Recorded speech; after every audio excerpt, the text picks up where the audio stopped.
Good morning. Welcome to the First Unitarian Church of Memphis, also affectionately known as the Church of the River. I am Lisa Jennings, your worship associate for today. You are all welcome here in the rich assortment of languages and cultures and hues, each contributing to the mosaic of our shared humanity. You are welcome here. In the various ways you navigate and express your gender, in the authenticity of your self-expression, you are welcome here. In the depth and breadth of your love, in the myriad forms it takes, you are welcome here. Whether your heart brims with laughter or weighs heavy with tears, in every emotion you bring to this sacred place, you are welcome here. So come join us with open minds, loving hearts, and willing hands. Together we embark on this journey of community and connection together. You are welcome here today. Everyone is encouraged to engage with our soul work materials found on the bookshelf at the rear of the sanctuary. Many folks of all ages find that busy hands make for a calm body and a focused mind. Those are on the back. As we settle in, please remember to silence any electronic devices. If you're new here, we are glad you found us and hope that in this community you may experience the warmth and love of this congregation. If you'd like to learn more about us, you can find our newcomer form by scanning the QR code in the order of service. And we invite you to pick up a welcome bag, first-time visitors, from the credenza in the back on your way out. Please take note of the announcements printed in your order of service, and you can also scan the QR code to see the full list of announcements in this week's newsletter. Also, if we do have a time of sharing joys and sorrows that Reverend Lynn will be leading us, in the baskets that are on the pews are slips of paper. If you would like to fill out one of those slips and give that to the usher or in the offertory bag that's being passed later during the service, please do so. The ushers also have extra slips of paper. If you need slips, then please raise your hand and those can be handed out prior to that time. I now invite the music of our choir to draw us deeper into this moment as we enter into worship together.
Good morning. And welcome back. Isn't it good to be home?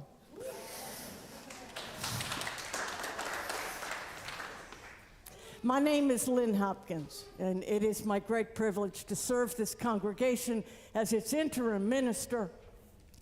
And I just want to remind you that all of who you are, every bit, is welcome in this place. After the service, we will have the congregational meeting, and so I urge you to stay after, if you are an eligible voting member, which means you join by November 8th, according to the bylaws. Then stay, come up front, let's get this work done. It shouldn't take long, and if you're new or not officially joined, stay and listen in, because what happens here is no secret. And everyone should be aware and engaged. I want to invite you into this hour of worship with words from the Reverend Julian Soto. Some people are used to keeping rules. Don't cross the street when the light is red. Only sensible.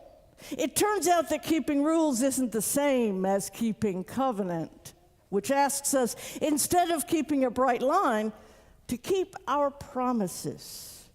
To what have we promised ourselves to this moment in time and place, to this community, and even tenderly interconnected, this planet? We promise ourselves to the idea that we are each and all human beings. We promise that there is something moving between us that we cannot tame and cannot measure. The chalice is a reminder that what flame we keep inside cannot light the way. The light must spill to shine. The thing you must be is yourself, unadulterated, shedding the willingness to journey alone as though you are made of something hard and unforgivable. You are human. You belong right here, right now. And together, we will chase away the sickness, the secrets, and leave only the open possibility that the future is a space for growth. Please join with me in speaking the words of our chalice lighting. We light this chalice for the challenge of freedom, the goal of equality, and the warmth of community. May all who gather here offer and find the blessings of acceptance, loving kindness, and a grateful heart. As you are willing and able, please rise to sing together number 168 in the gray hymnal, One More Step.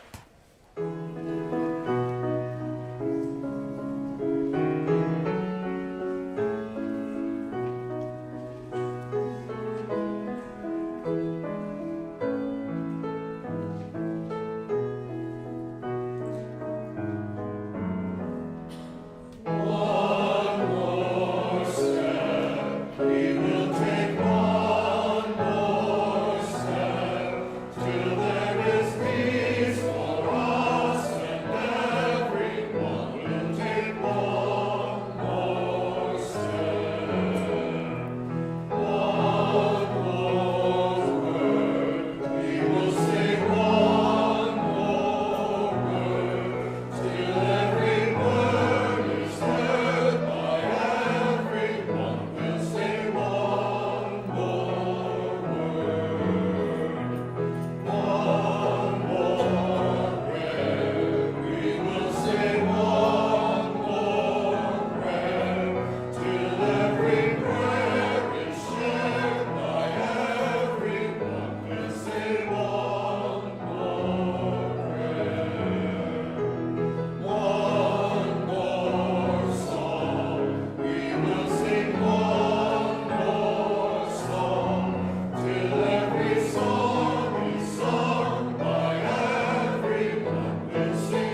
Good morning.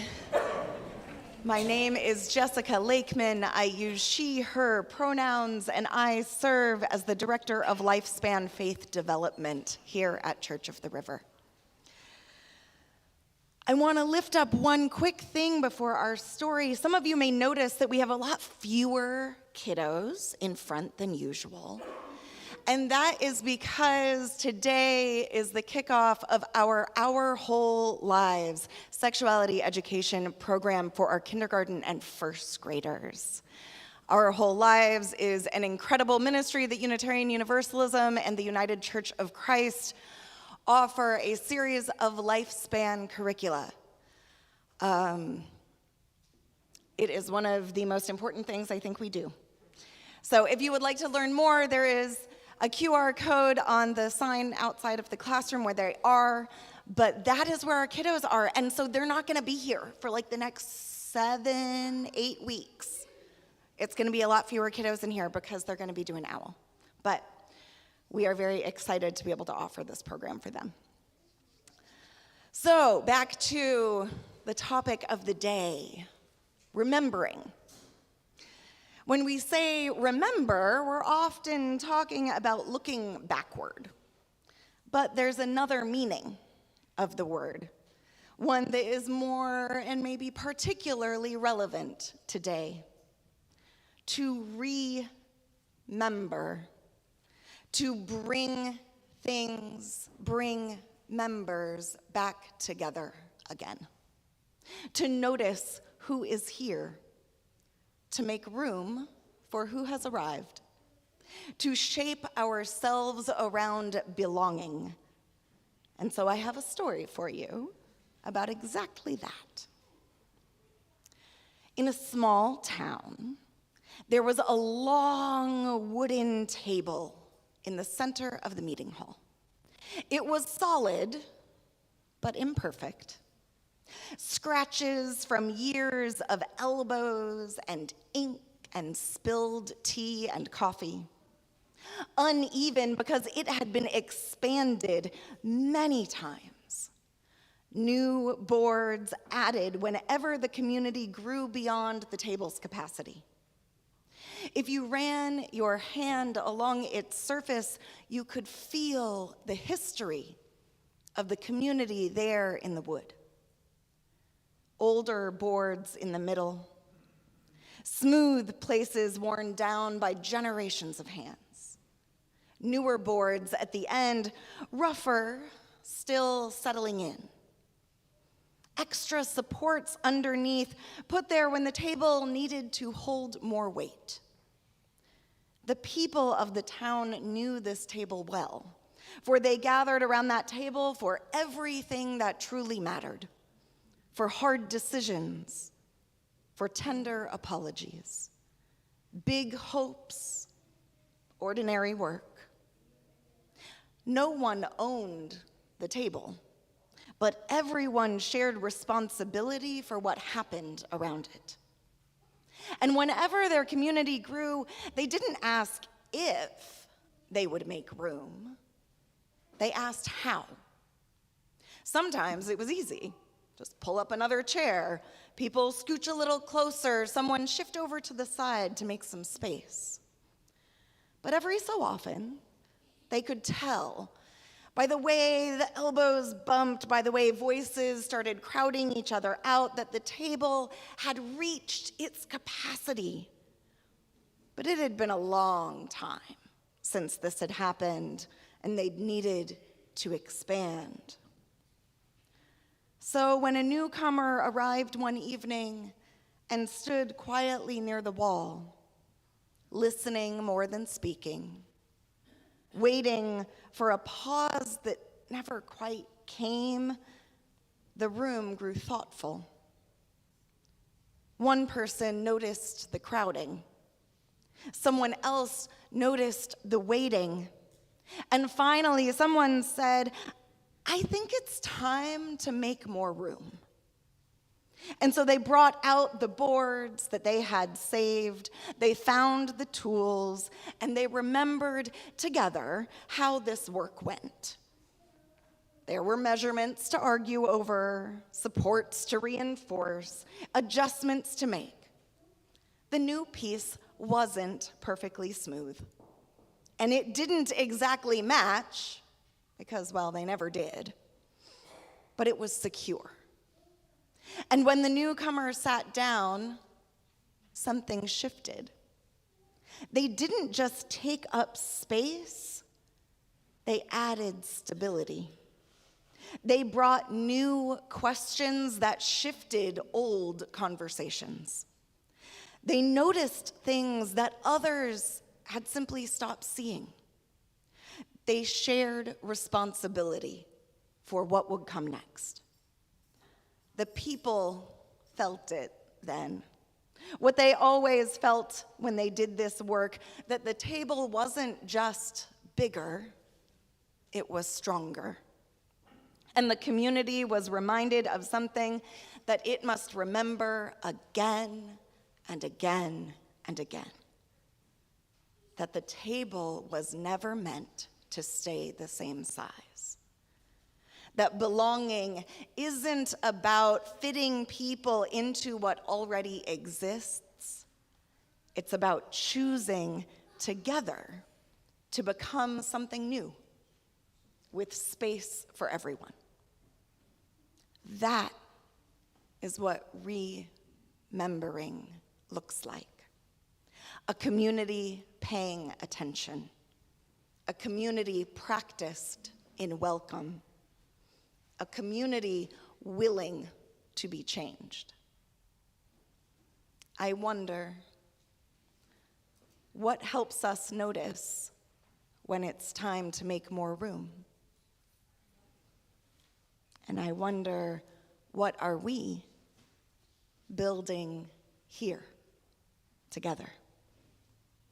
Because being part of a community like this means allowing ourselves to be changed not only by the newcomers who arrive, but also by the children and youth of our community, by the questions they ask, the wisdom they bring, and the people they are becoming. And so, I invite all of our grown-ups in this space to join me in blessing our children as we sing them out to their classes. If you will all raise your blessing hands in the air and repeat after me. You are beloved. You are beloved. You are sacred. You are sacred. You are powerful. You are powerful. Go in peace. Go in peace.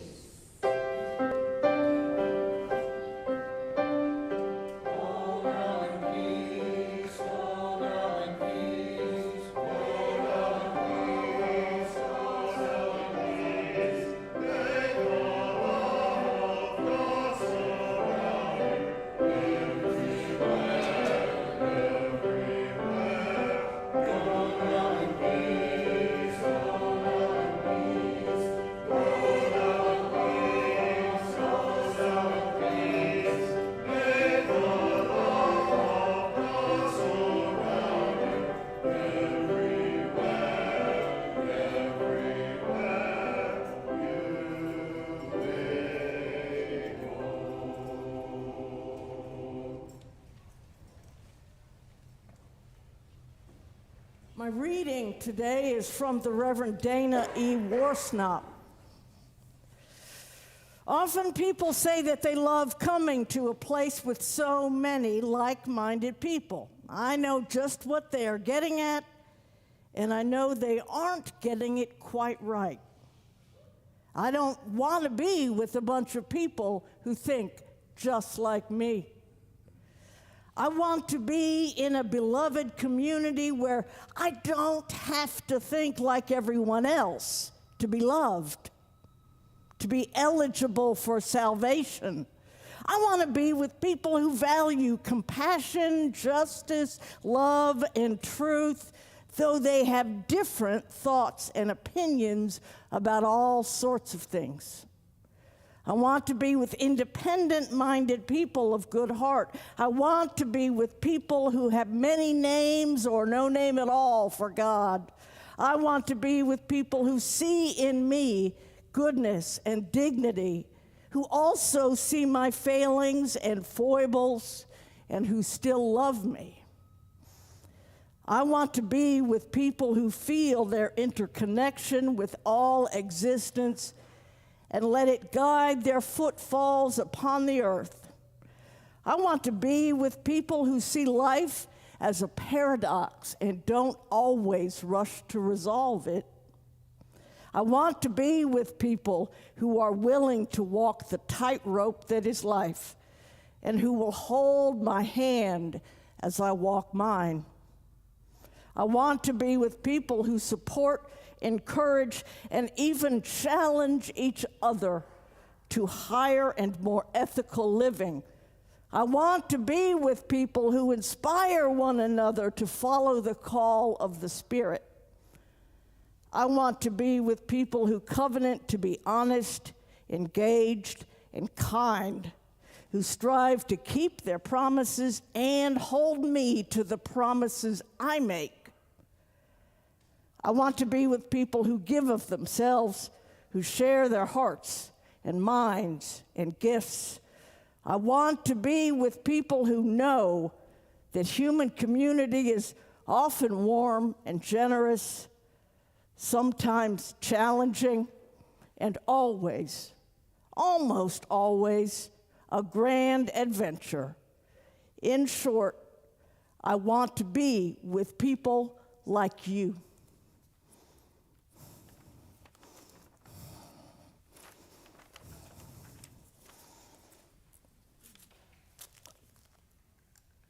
We now take an offering that allows us to exercise that all-important generosity of spirit and to support this church and its many ministries. Donations may be made by scanning the QR code in your printed order of service via text to 901-350-2686 or on the website at www.churchoftheriver.org. If you have joys and sorrow slips, please put those in the offertory bag or raise your hand to the usher for obtaining one of those slips to fill out. The gifts of the congregation will now be most gratefully given and received.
we have this time of coming together in spirit, a sort of communal prayer in which we lift up and release the things that we carry with us through the week.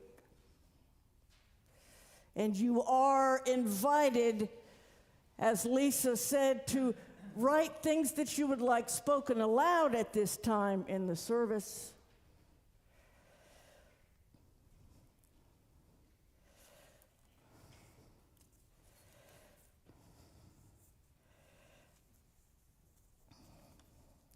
A sorrow from Melissa. My beloved grandmother passed away yesterday at the age of 95. May her soul rest and her legacy be carried on.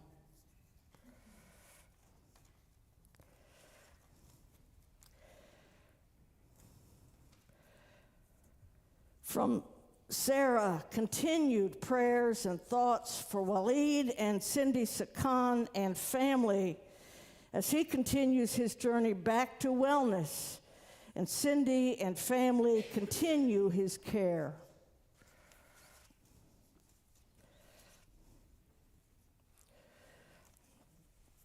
From Nancy, the joy of community I always find in journeys and the church service, the beauty of our river and the barges and tiny boats that float by, and concerns for two friends,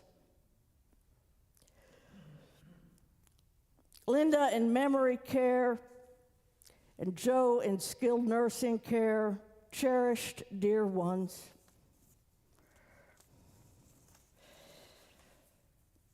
Joy from Courtney, celebrating a new house, a good job, and memories of my beloved brother whose birthday is Thursday. I miss you, Christopher.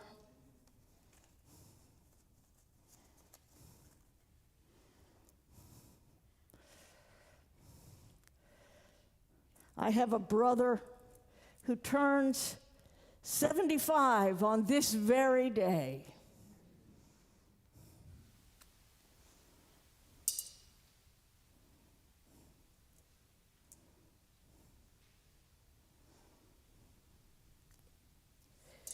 And as always,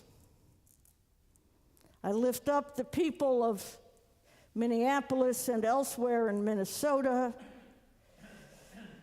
in Maine, in Illinois, in too many places, who are facing violence and hostility.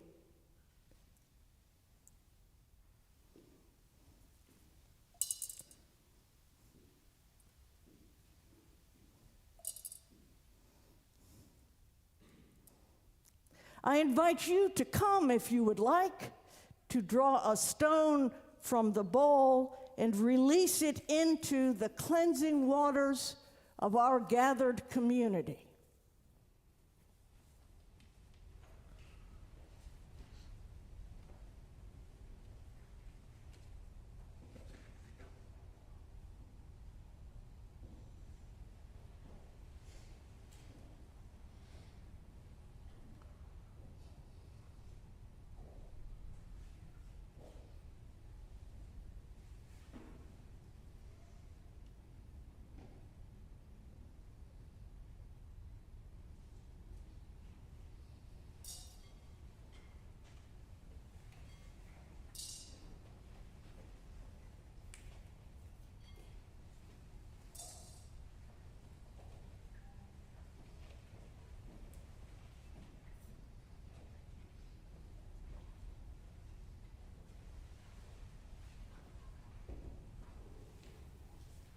If there is something that you carry this morning that you are not ready to bring yourself, it would be my great honor to drop a stone on your behalf if you would indicate by raising a hand.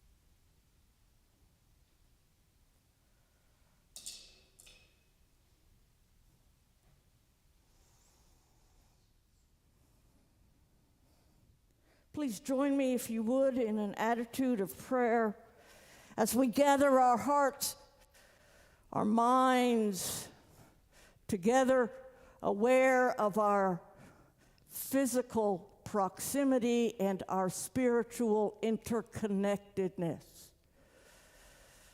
This morning we extend the deepest love and compassion to those who suffer with illness, to those who live with violence, to those who struggle through fear.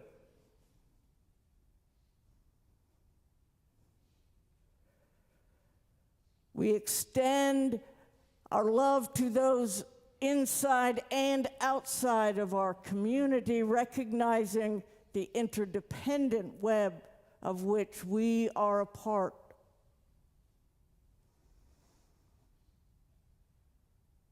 We seek the courage to do what we know is right when we know, and the insight to discern when we are unsure.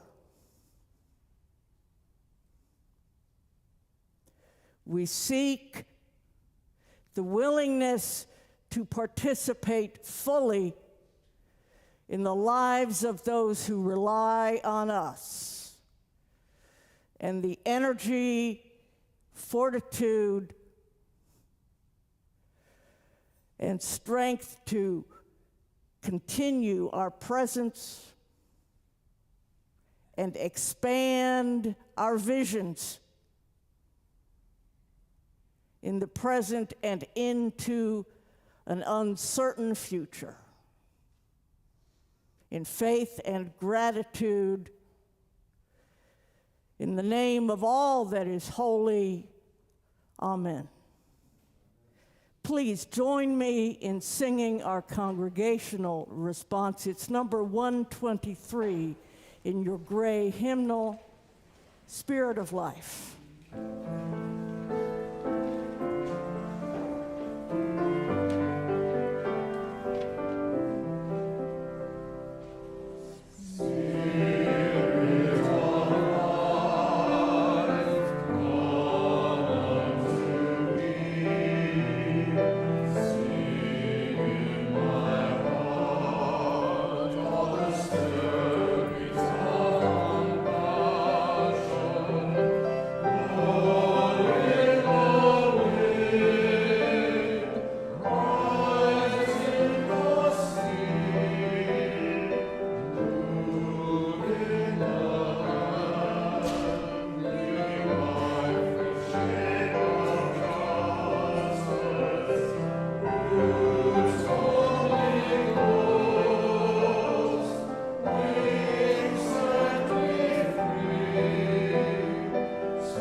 Before I get started, I want to ask anybody who has joined this congregation over the past year, or more than that, since January 1, 2005, to come and sit down in these emptied out rows, because I really want to talk to you, especially, not exclusively, but especially.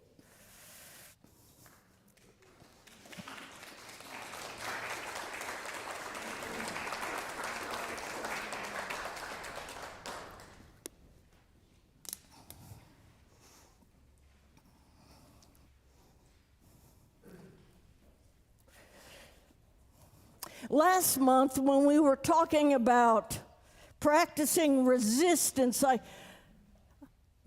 I discussed covenant as resistance. And if that is true,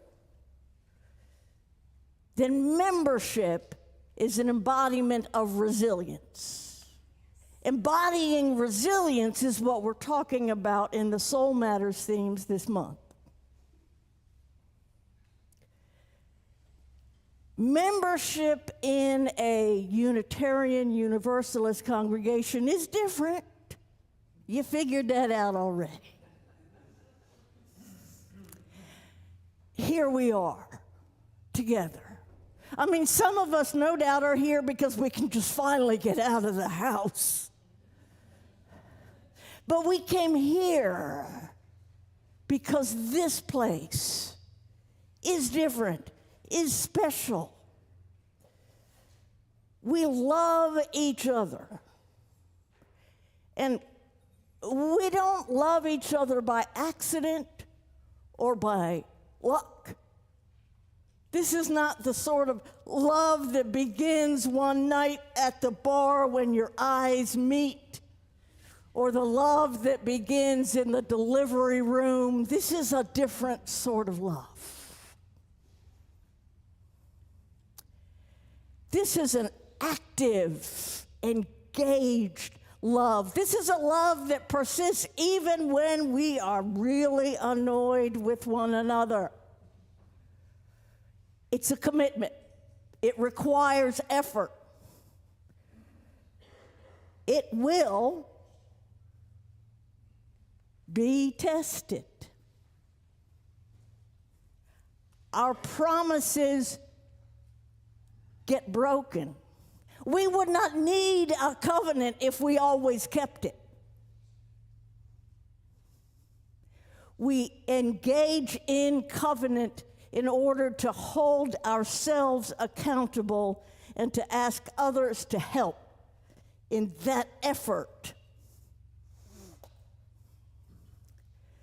I want to offer this piece written by Liz James.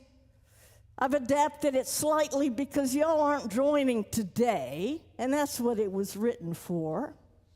But you have joined in membership, and that is a moment of excitement and possibility. I want to talk to you a little bit about your future. There will come a time when we are not the community of excitement and possibility that feels like your true home. There will come a moment when you do not fit, when we disappoint you. So call to mind the feeling of joining, of finding and being with your people. You will need that feeling months from now or years. You will need it in the brokenhearted moment to come when you realize that we together are not all that you thought we were. You will not fit. If every one of us fit, we would not be called to grow. This religion is not a thing you join. It is a thing you are called to co-create. So prepare now for when we break one another's hearts. Know what will carry you through, and know who will carry you through. Be ready. And hold on to this moment, this memory, for that time in the future when you feel ready to turn away. Your moment of remembership will be one of the most precious parts of your journey as a Unitarian Universalist. Today, plant the seeds in your heart that will prepare you for it.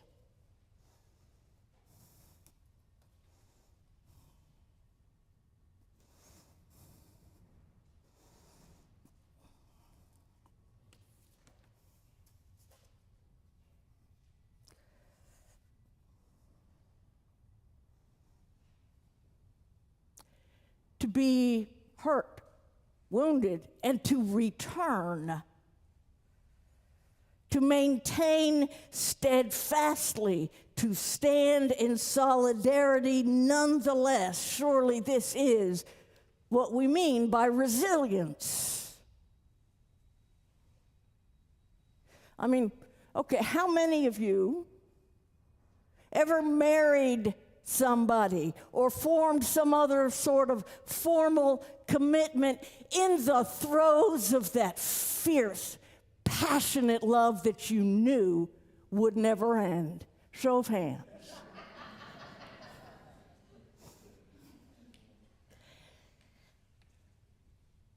I'm not going to ask you how many of those are still married.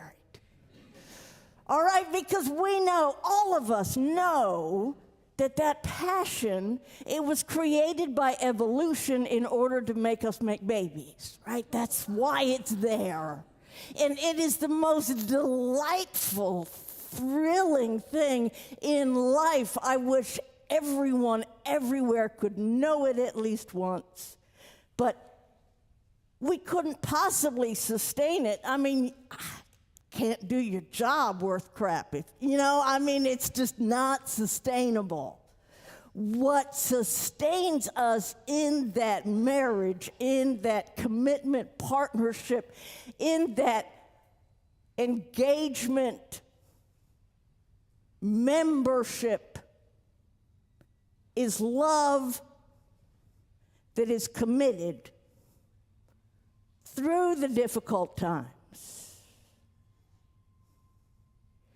Resilience is the power, capacity, and effort to not just survive an ordeal, but responding creatively, engaging, to grow and gain from it.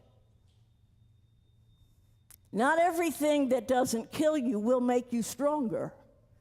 Some things just leave us bitter and traumatized. Resilience is the capacity to not just survive, but to respond creatively, to grow and gain from it. Real membership makes that available. When we ask, how are we supposed to get through this? I mean, all this stuff going on right now, and you hear it. Maybe you've said it. How are we supposed to get through this? The answer, the reliable, trustworthy answer, is find your people. It's the same answer as getting through grief or disaster. Find your people and be with them. And so we find our people here. People who are open to challenge and transformation.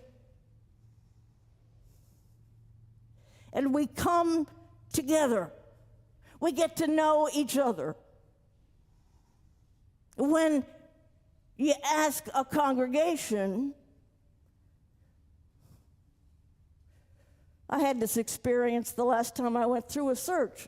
I asked people in a group, why do you come to this church? The answer is almost always the same. Community. Community. Community is good. Yes. It's also a mirage.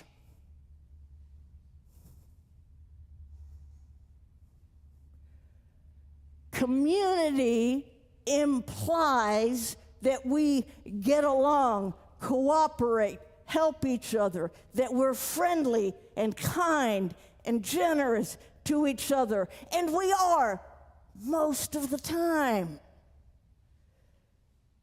But a congregation, a church, must be more than that. The most popular religious affiliation these days is none. And if we drill down further, we find people will usually respond that they seek spiritual community, not organized religion. Spiritual community feels like something that will meet my needs. Organized religion is something that makes demands on me. The trouble is that a church has to be both. A church cannot meet our needs unless it makes demands on all of us. It is usually a joyous place of fellowship and celebration, and sometimes a place of hard work. It is usually a place where we all see pretty much eye to eye, and sometimes a place of bitter disagreement. That is why we require covenant, because it's not an instinctive thing. In fact, all of our instincts rebel against it, to remain in connection when it's hard, to meet your needs as well as you meeting mine. You know, it's the practice in Unitarian Universalism that a minister gets one Sunday off a month. In my last congregation, I had to really push him. I said, you got to show up when I'm not here. Because you want people to show up for your stuff. You know, maybe they're talking about paganism and you don't care about that. Maybe they're talking about their scientific explorations and you couldn't care less. It doesn't matter. You're not coming for the subject matter. You're coming for one another. The church makes demands on us in order that it can meet our needs and we can meet one another's. I think this fellow said it best.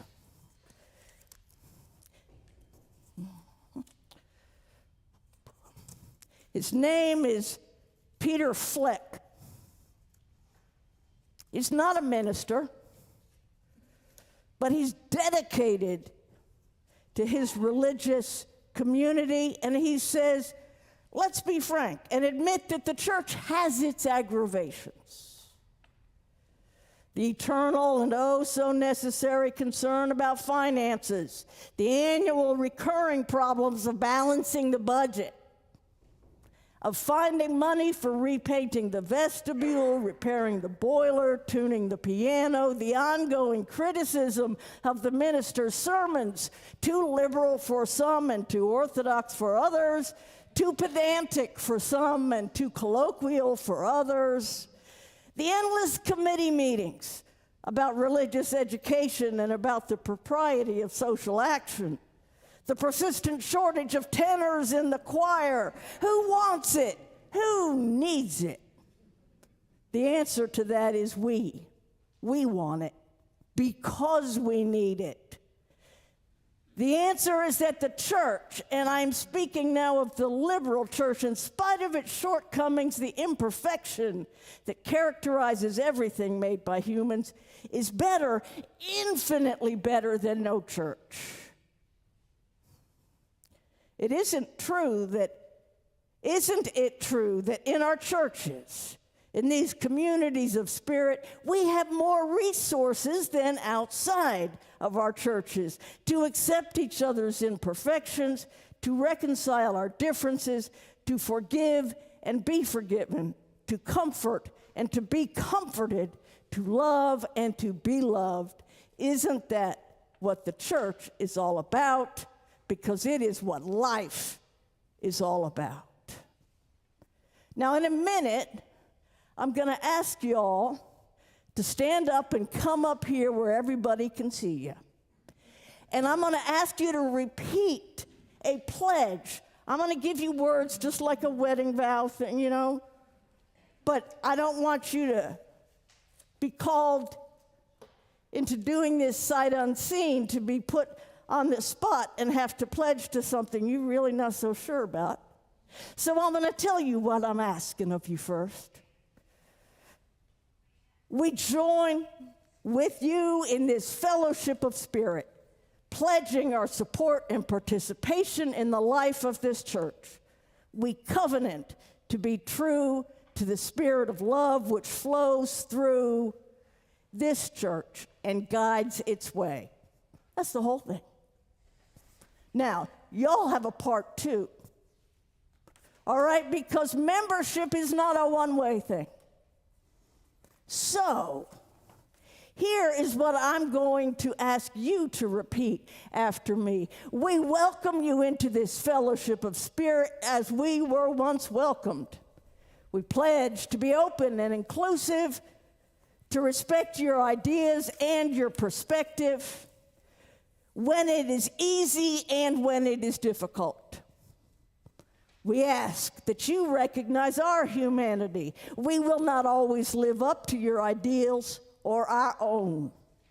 When we falter, we invite you to stay in relationship and help us to more fully live into the spirit of love. We welcome you as an equal member of this church, this faith, and our shared journey. I think those are words that all the members of this congregation can speak to our new folks. All right, folks, come up here where we can all see you. You can be on camera. We can capture your faces. Because this really is a holy moment. This is a moment that transforms who we are. We're only made up of all our human pieces. And when one person joins, and even when one person steps away, we become a different entity from what we were before. And so, new and newish members, please repeat after me. We join with you in this fellowship of spirit, pledging our support and participation in the life of this church. We covenant to be true to the spirit of love, which flows through this church and guides its way. Now you got to stay here because these folks need to talk to you. Members, whether you are actually a member on paper or not, if you are a member of our gathered community, I invite you into this spoken covenant. Please repeat after me. We welcome you into this fellowship. We welcome you into this fellowship. As we were once welcomed. As we were once welcomed. We pledge to be open and inclusive. We pledge to be open and inclusive. To respect your ideas and your perspective. To respect your ideas and your perspective. When it is easy and when it is difficult. When it is easy and when it is difficult. We ask that you recognize our humanity. We ask that you recognize our humanity. We will not always live up to your ideals. We will not always live up to your ideals. Or our own. Or our own. When we falter, we invite you to stay in relationship. We invite you to stay in relationship. And help us to more fully live into the spirit of love. And help us to more fully live into the spirit of love. We welcome you as an equal member of this church. We welcome you as an equal member of this church. Of this faith. Of this faith. And of our shared journey. Thank you. Can I hug?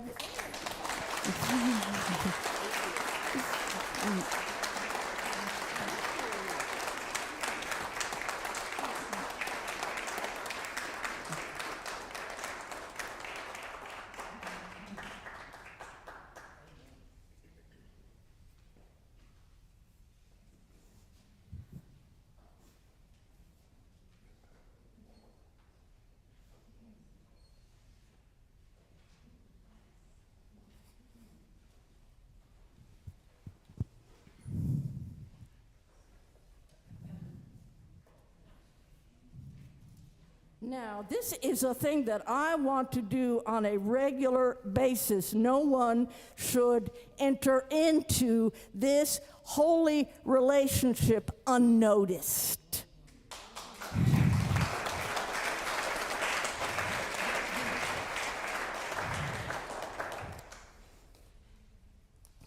I invite you to rise as you are willing and able and join now in singing from the Teal hymnal, the paperback one, number 1064, Blue Boat Home.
Please join me in unison for the extinguishing of the chalice found in your order of service. As we extinguish this flame, may the spirit of freedom guide our actions. May equality be our constant pursuit, and may the bonds of community remain strong. May we carry the blessings of acceptance, loving kindness, and a grateful heart with us, that we may offer them to a bruised and hurting world.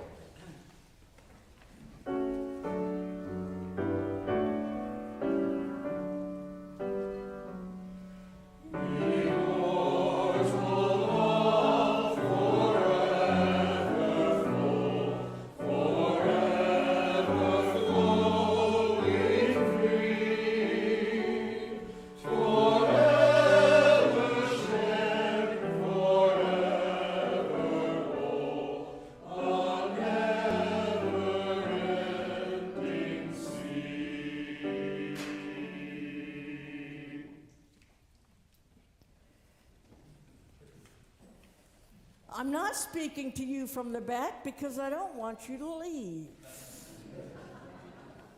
We do have this important exercise in membership to follow the service, so if you are an official eligible member, eligible meaning you joined by November 8th of last year and you have made a financial contribution of record, then you are eligible to vote, and we're going to talk about a few things, not a lot. And if you are not an eligible member, I invite you to remain nonetheless and listen in. By way of benediction, I offer these words from George K. Beach. People do not join a covenanted community. Rather, they constitute it. There is no it without them. Each time new folks join, the whole is literally reconstituted. So happy birthday.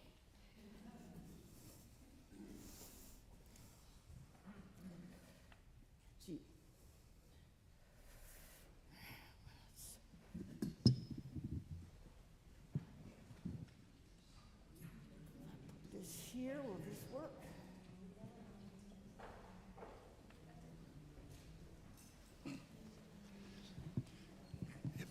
If everyone will please stay, I promise to get you out of here just as quickly as we can. I know you've got Super Bowl parties waiting. But we do need a certain number of people to vote to approve our budget. And I've been back there counting.